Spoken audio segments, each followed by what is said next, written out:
welcome to another edition of 5 Questions in 5 Minutes. This one is on sonic branding. Our guest today is one of the great global pioneers of sonic branding, Rajeev Raja. Thanks for joining me, Rajeev. Rajeev had a trajectory as a great cricketer, which was interrupted by a back injury. He stumbled accidentally into music, became a virtuoso flute player, studied music at Bangalore University, ends up wowing audiences, releasing chart-topping albums, playing with some of the world's greats, and then somehow finds himself in advertising, where he ends up as the National Creative Director of DDB Mudra. Here, he oversees the campaigns such as the Volkswagen being introduced to India, and then finally, he works out how to combine music and advertising when he creates brand music, spelled with a Q, not a C. They obviously don't teach spelling at Bangalore University. But brand music are global leaders in the field of sonic branding, with offices in Mumbai, Los Angeles, and Dubai. And I'm extremely delighted to welcome you, Rajeev. You've got 5 questions in 5 minutes to answer, starting now. What is sonic branding? Well, simply put, it's creating the unique sound of a brand using the science of sound and the art of music. So that's really sonic branding in a nutshell.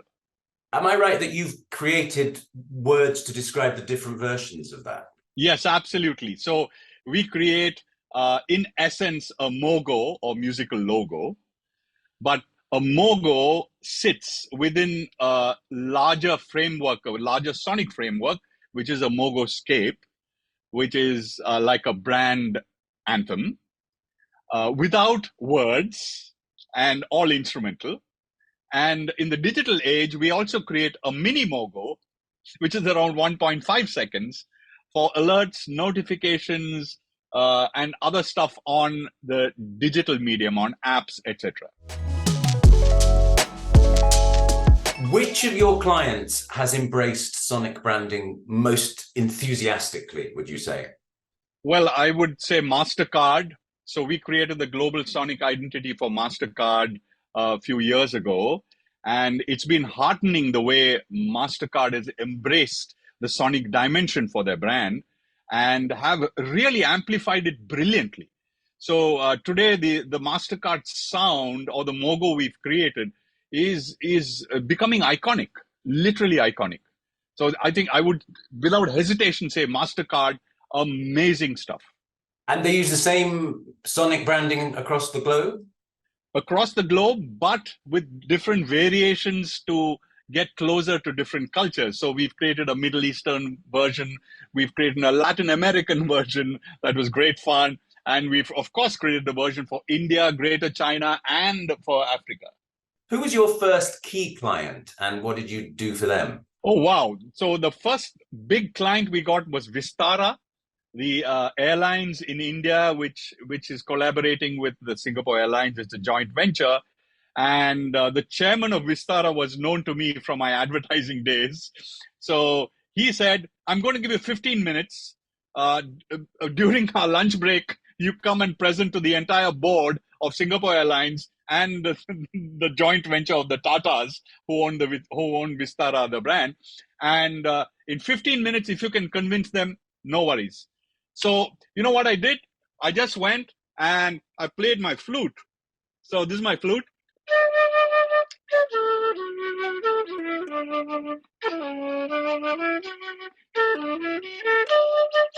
And I asked them to close their eyes and just imagine the world that came from this piece of music.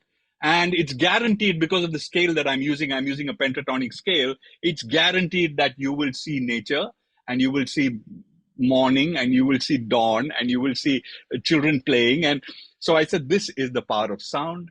This is the science of sound. And we can create it for you once we understand the DNA and essence of your brand. And in 15 minutes, we clinched it. Vistara, you can hear a sound as you board and when you land. Wow. And I imagine, no idea you had a flute there, but I imagine the flute is a particularly good instrument for that as well. If you're trying to create nature somehow. Absolutely. Is it possible in a minute to explain, and that's maybe a challenge, I don't know, but to sort of explain the process of how you typically get to the sonic branding? Absolutely. Three-stage process. The first stage is something we call brand discovery, where we try and understand the brand as if it were a human being, the avatar of the brand, and the key emotion that the brand wishes to evoke. There is a Sanskrit term called rasa, which beautifully basically means emotional essence. We understand that. The second stage is we create sonic mood boards or sketches of sound just for brands to respond to and say, hey, that sounds like me, that doesn't sound like me. This becomes a musical brief for us, where we go on to the final stage where we create the Mogoscape, the Mogo, and the Mini Mogo. That takes 6 to 8 weeks, this entire process. How do clients set about assessing the ROI for something like sonic branding? How does that work? Yeah, that's a loaded question. And early in our journey, this was the key question that clients asked. But today, what's happening is, because of the digital medium and because of the transactional nature of relationships between brands and human beings, where customers don't really see a human face to the brand, right? Brands are starting to realize that ROI cannot be defined in conventional terms, which is, hey, are my products going to fly off the shelves, right? So here we are talking of ROI being measured in terms of salience.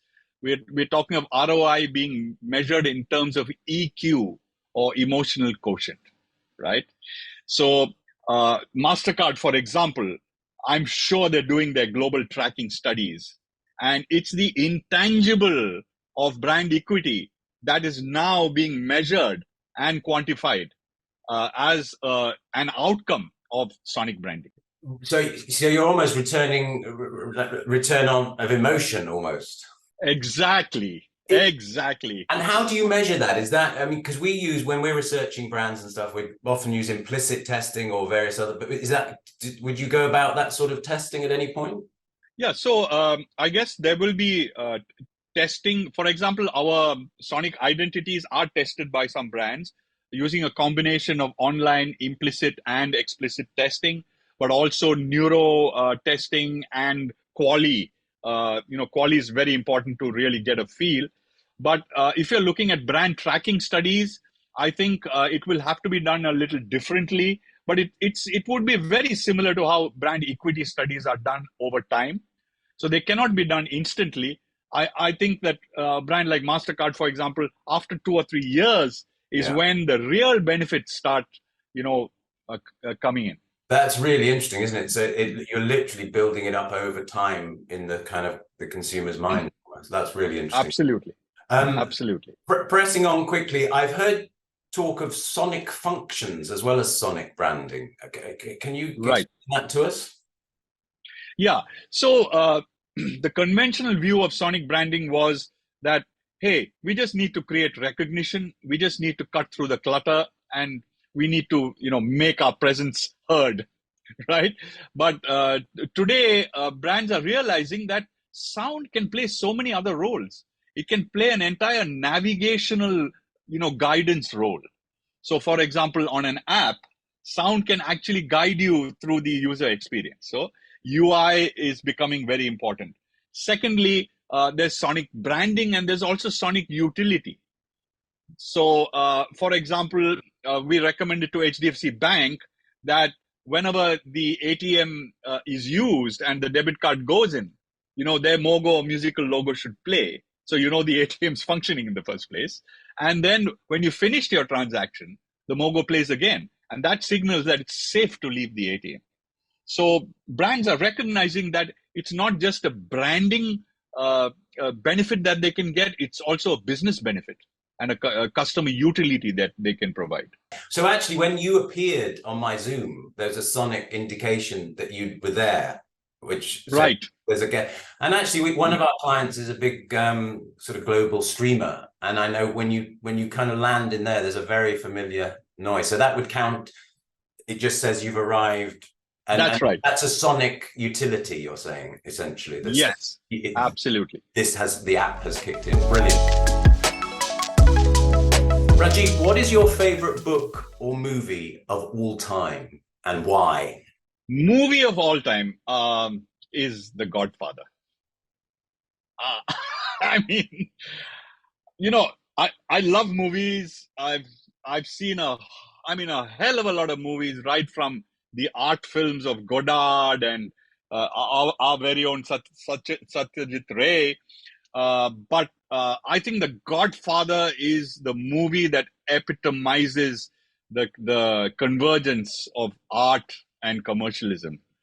It's absolutely up there in my estimation. I've seen it about maybe 10, 15 times.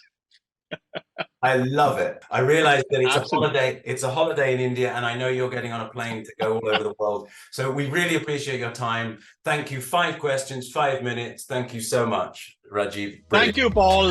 Thank you so much. It's been a pleasure.